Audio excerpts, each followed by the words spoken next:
স্টলে থরে থরে সাজানো নানা ক্যাটাগরির বই, নতুন নয় সবই পুরাতন, বিক্রি নয় হচ্ছে বিনিময়। উদ্দেশ্য নতুন প্রজন্মকে বই পড়তে উৎসাহিত করা।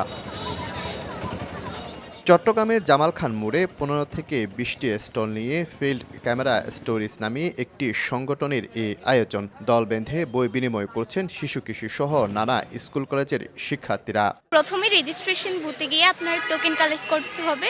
টোকেন কালেক্ট করার পর ওনারা আসবেন। বই টাকা দিয়ে যারা অনেকে কিনতে পারতেছে না, তারা তাদের পড়া বই দিয়ে একটা বই নিয়ে যেতে পারতেছে। অনেকের অনেক আর্থিক সমস্যা থাকতে পারে, তাদের জন্য বেসিক্যালি এই উৎসবটা। সদিচ্ছা থেকে এই প্রোগ্রামটা করা, যেখানে মানুষ চাইলে তার এক্সিস্টিং বইটা দিয়ে নতুন একটি বই নিতে পারছে। বই বিনিময় উৎসবে স্থান পেয়েছে আবু সাইদ, ওয়াসিম ও মুগ্ধ সহ নানা শহীদদের ছবি। ছিল গণঅভ্যুত্থানের নানা স্মৃতিবিজড়িত ছবিও। শুধু শিক্ষার্থী নয়, ব্যতিক্রমী এই আয়োজনে অংশ নেন অভিভাবকরাও। মাঠের অলরাউন্ডার আমি, আর ঘরের all rounder Tylox. Tylox toilet cleaner, clean মানেই টাইলক্স। বছরে একবার না হয়ে যদি ৩ মাস পর বা এভাবে হয়, তাহলে ধারাবাহিকতা আরও একটু বই পড়ার, মানে নতুন প্রজন্মের মধ্যে বই পড়ার একটা আগ্রহ সৃষ্টি হবে। এটা আসলে খুবই ভালো লাগছে, কারণ আমরা এখনো অনেকেই নতুন বই পাইনি। গত বছর এসেছিলাম, খুব ভালো লেগেছে, এবারও এসেছি।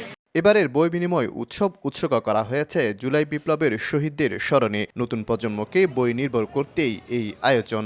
পাঠকের বই পড়াটা যাতে সবসময় অব্যাহত থাকে, তার জন্য এমন একটা প্রসেস বা এমন একটা ব্যবস্থা আমরা তৈরি করি, যেটা দিয়ে আমরা আমাদের পাঠকদেরকে সবসময় বইয়ের কাছাকাছি নিয়ে যেতে পারবো। ষষ্ঠবারের মতো এই বই বিনিময় উৎসব। এর আগের আয়োজনে বিনিময় হয়েছে ৩০,০০০-এর মতো বই।